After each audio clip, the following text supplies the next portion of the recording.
My house has an ugly garage door. See? Ugly. And my wife has hated it ever since we moved into this house. But it's a good, solid, wooden garage door. So, today, I'm going to show y'all what we're doing to make it look better. First off, I got to move that because that's not helping anything. So I got to remove the handle, I got to remove the lock, and the other two handles. So that's what I'm going to start with. And to start with that, first we have to go to the inside where the lock is.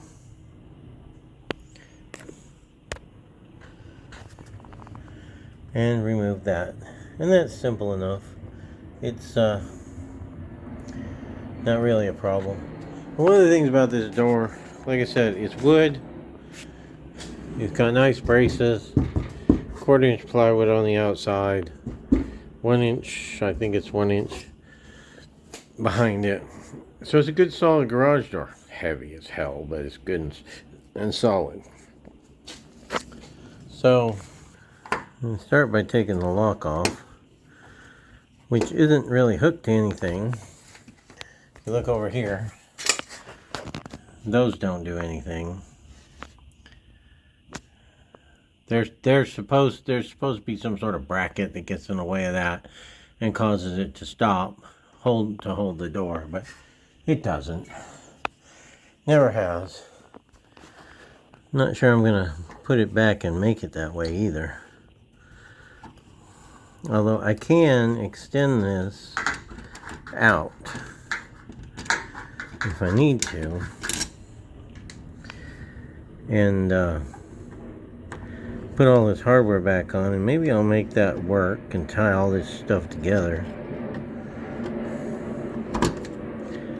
when the time comes, and maybe I won't. But it's held in other ways, it's locked in other ways. That's just a really old way. It was once locked. My house isn't exactly new.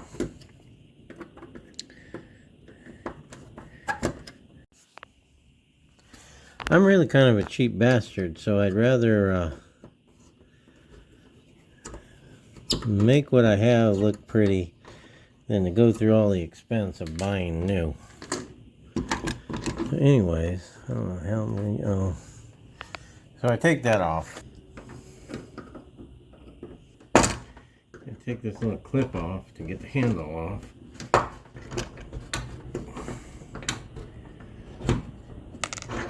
And the handle comes off. And then the vacuum plate comes off. What's that handle?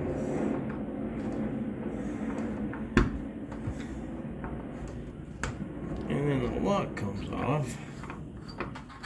See, I can easily make this long enough to go through the trim pieces I'm going to be putting on.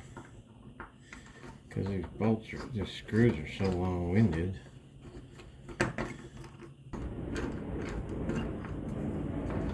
There. Screws out. Locks out. Handle he's got from the other side. The other handles just come from the other side.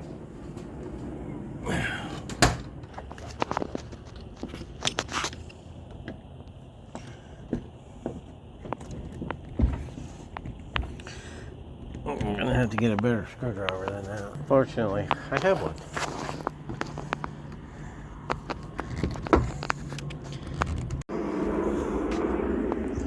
And just like that, through the magic of the internet, the handle comes off. Now I gotta figure out how to get those other two handles off, which seem to be on the inside.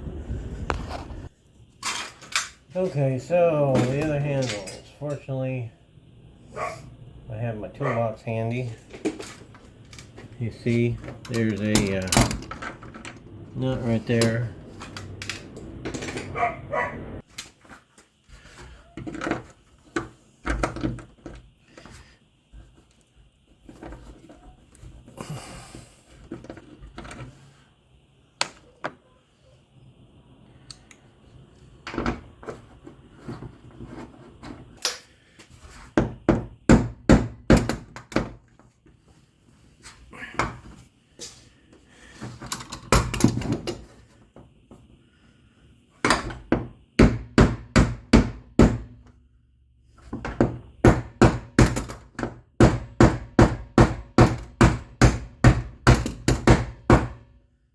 take a hammer and beat these out. Of course, I'm using a crescent hammer because I can't find any of my hammers because I'm a terribly disorganized person. A while back, Mrs. Grumpy bought me this nice used Snap-on toolbox that I've been trying to organize everything in, but you can see how that's going. I'm getting there, but I'm just a terribly disorganized person. Maybe y'all should take pictures of your toolboxes and mess and post them. Show me how neat y'all do it. Wonder if you can post pictures on here. Maybe just tell me how neat and organized you managed to be. Because I don't know how to do it. That's for sure. Just ask Mrs. Grumpy. Anyway, bolts are now out. Handles are now off. The next step is get the dog to shut up. Okay. The next step is figuring out the trim boards, because I need to add trim boards to the outside, but they have to not hit as the door is opening. So I have to figure out where that is, and I'm not quite sure how I'm going to do it, but we're going to figure it out together. So I'm thinking if I leave a slight gap like that, when I open the door it'll still clear and not be noticeable. But we're going to have to see how that works out. And I'm going to have to figure it out. So I started by cracking the door to where it goes in. Now I'm going to draw a line where it is, because I think this is enough clearance.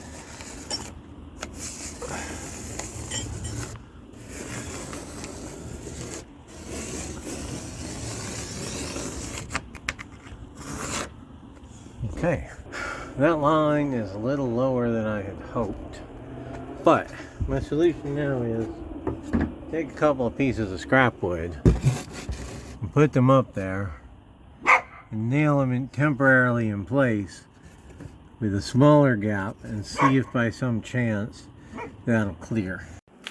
Okay, so I got a couple boards nailed in place. I used the spacing of the thickness of my finger, and I'm going to see if that will clear. It didn't.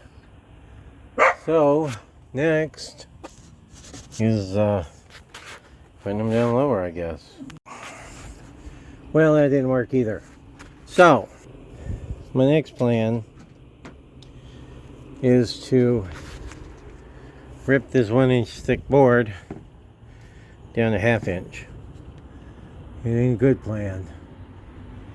It ain't my favorite plan, but a 1/2 inch or even a 1/4 inch thick, it'll still give me the details I want and not hit at the top at such a low point. So that's my next plan, and well, here goes. Well, my solution now is to rip my trim boards thinner so there isn't quite so much space. And to do that, I'm going to use my vintage Delta table saw that someone who was moving out of state gave me a couple years ago. And I love it. I've had this Ryobi one for a number of years, but that Delta one's awesome. So I'm going to rip it down with that and do a test. That's what the test board is for. And see if that fixes it. My solution was to taper the board at the top so that it has enough clearance at the top, but it's the same thickness on the bottom as the additional boards. Well, now I guess we got to test it.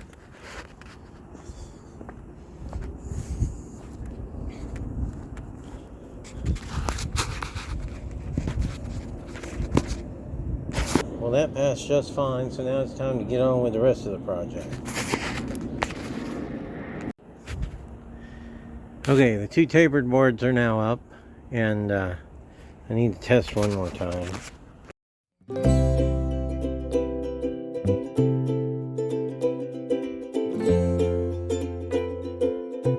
Okay, so that worked. Along the top, I'm going to paint that the dark brown color to hide the fact that it's actually low. Of course, the next step is to start installing all the other wood, beginning with the bottom two. And then I have to install vertical pieces that have a break at each section. So, bottom one's next project, and then I start working on the vertical pieces. At some point, I'm going to have to go to Harbor Freight and buy some longer staples, because the only staples I have are 1 inch long, and these are 3/4 inch thick boards, so not much sticks out. So I'm going to have to go get some new staples or nails, do that, and Harbor Freight's the cheapest place to buy them, even though they're not cheap anymore. So I put the table saw away because it's not needed anymore. And as you can see, I got the bottom trim board on. Now we got to work on cutting the rest of the boards so that they break at each spot the door breaks. So that's a little more complicated. But not particularly complicated. You just mark it, cut it, put it up.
After maybe an hour of work, probably not even that, I have this.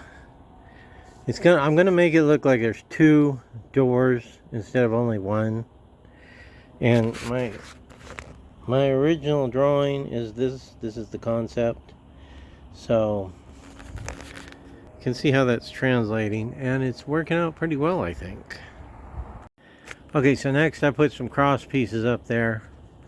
The top is going to be painted to try to make it look like windows. I might even divide it up a little more so they're small. And the bottom's going to have vertical pieces on it, divided equally, but narrower than the big boards on the outside. Okay, now this next section actually requires some math. So I'm going to have to get a tape measure. I'm going to have to divide that area by 5 and mark and do all that so I can put the other next pieces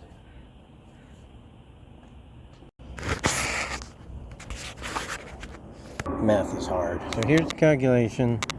My spacing should be that, and I will get started on that. Well, my camera shut off, so I don't get to show you the thrilling video of me nailing up all these individual boards, but I think you can figure that out. So here's the end results. And that's it. I just turned a super low end old garage door into a high end door. I got a little paint touch up to do. Might put some more pieces in the top there just to make the spaces smaller. But that's essentially it. It's done. And it's done in less than a day. A couple hours.